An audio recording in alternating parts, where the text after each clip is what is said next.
할렐루야, 6월 3일 목요일 새벽 묵상입니다. 오늘 우리에게 주신 하나님의 말씀은 예레미야 12장 1절에서 6절 말씀입니다. 여호와여, 내가 주와 변론할 때에는 주께서 의로우시니이다.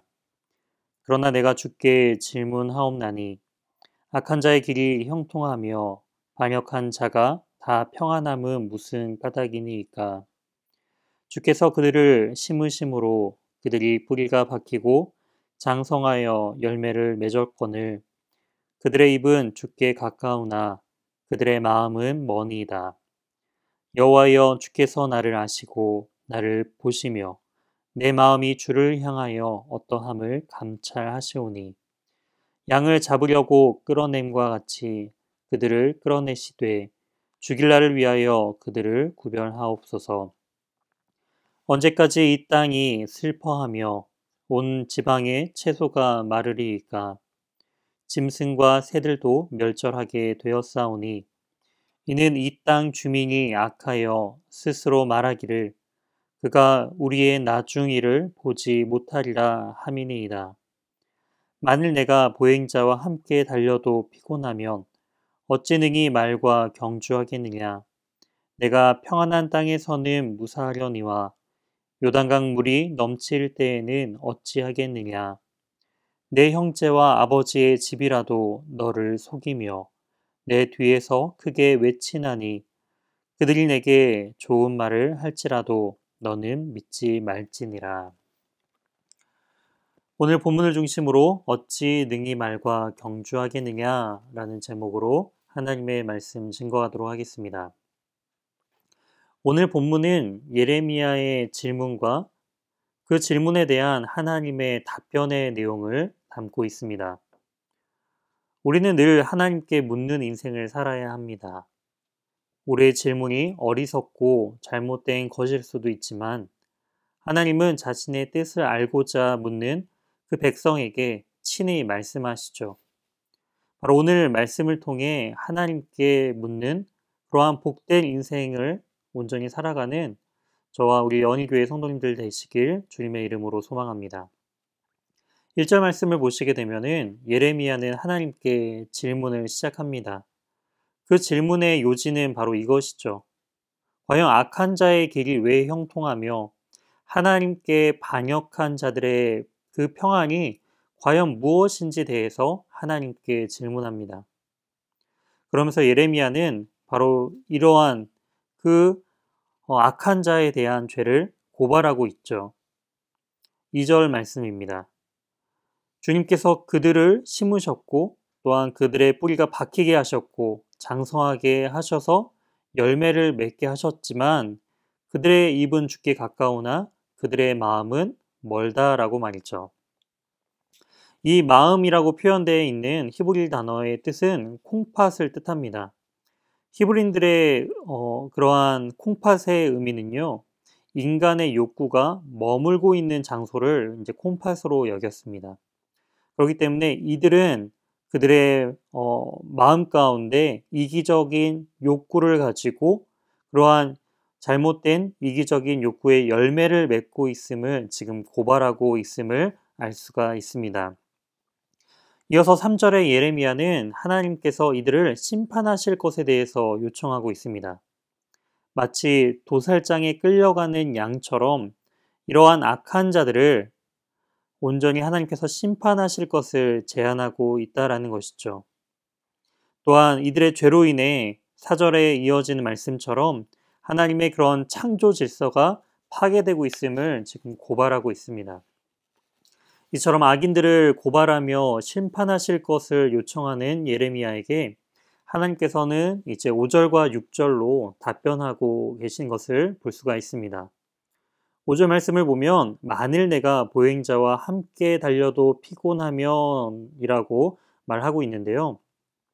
하나님의 답변은 바로 예레미야를 향한 질책으로 이어지고 있다는 것을 알 수가 있습니다. 현재 걸어가는 것과 같은 그러한 위협과 갈등 속에서 괴로워하고 피곤해 한다면 앞으로 닥칠 말과 경주하겠느냐라는 표현처럼 더 큰 어려움을 어떻게 이겨낼 수 있는가라는 질책의 내용들이 포함되어 있다라는 것이죠. 또한 뒤에 이어서 나오는 평안한 땅에서는 무사하려니와 이것은 원어적인 의미를 살펴보면은 내가 평안한 땅을 의지한다면, 이 평안한 상태에 이 상황을 의지한다면 요단 강물이 넘칠 때 이것은 요단의 높음을 의미하고 있습니다.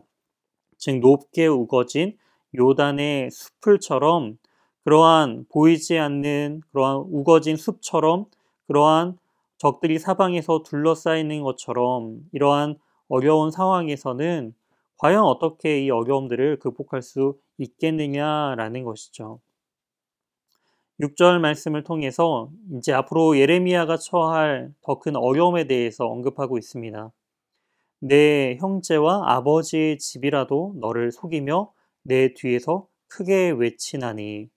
즉 예레미야의 친형제와 또한 친족들조차 예레미야를 속이고 그의 뒤에서 크게 그를 비난하는 상황이 처할 것임을 또한 말씀해주고 있다라는 것이죠. 이처럼 오늘 본문은 예레미야의 그 질문과 그 질문에 대한 하나님의 답변으로서 구성되어 있는 것을 볼 수가 있는데요. 왜 이렇게 질문을 하는 예레미야에게 하나님은 책망하신 것일까요? 그 이유는 우선 이방 나라, 이제 심판의 대상인 그런 이방 나라라 할지라도 하나님께서는 그들을 긍휼히 여겨시며 또한 회복의 대상으로서 여겨야 된다라는 것을 또한 예레미야에게 이 질책을 통해서 말씀해주고 계십니다.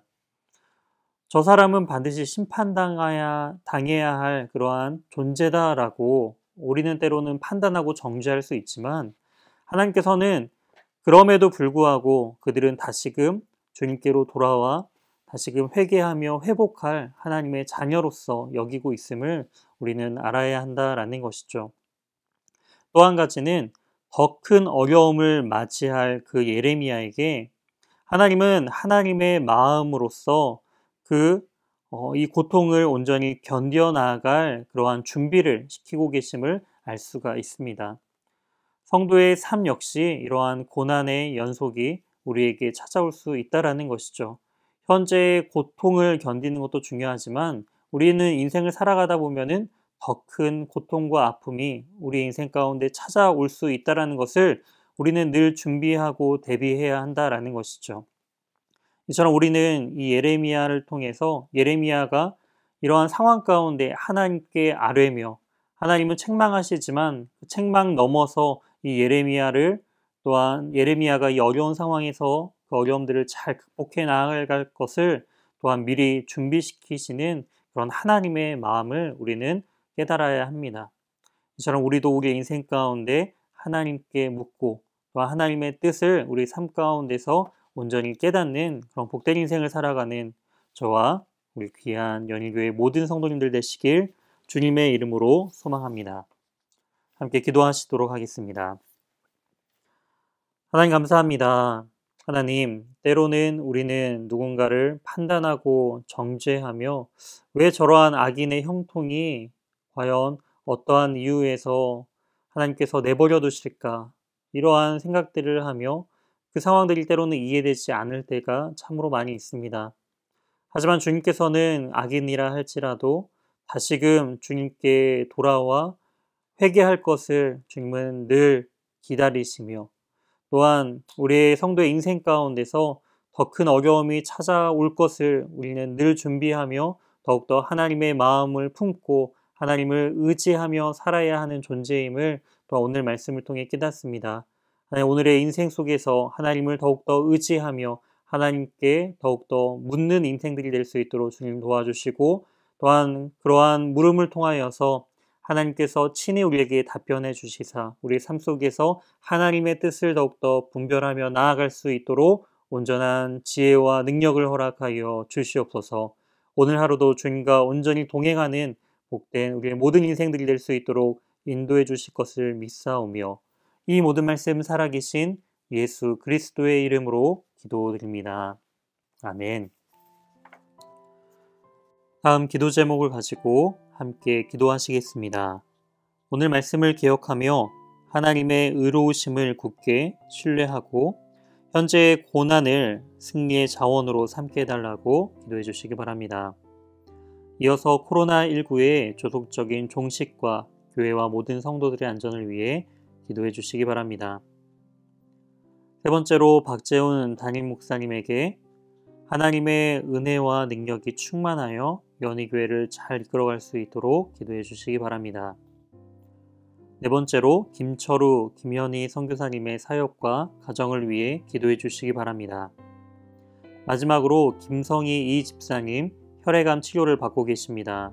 건강이 빨리 회복될 수 있도록 함께 기도해 주시기 바랍니다. 다 같이 기도하시겠습니다.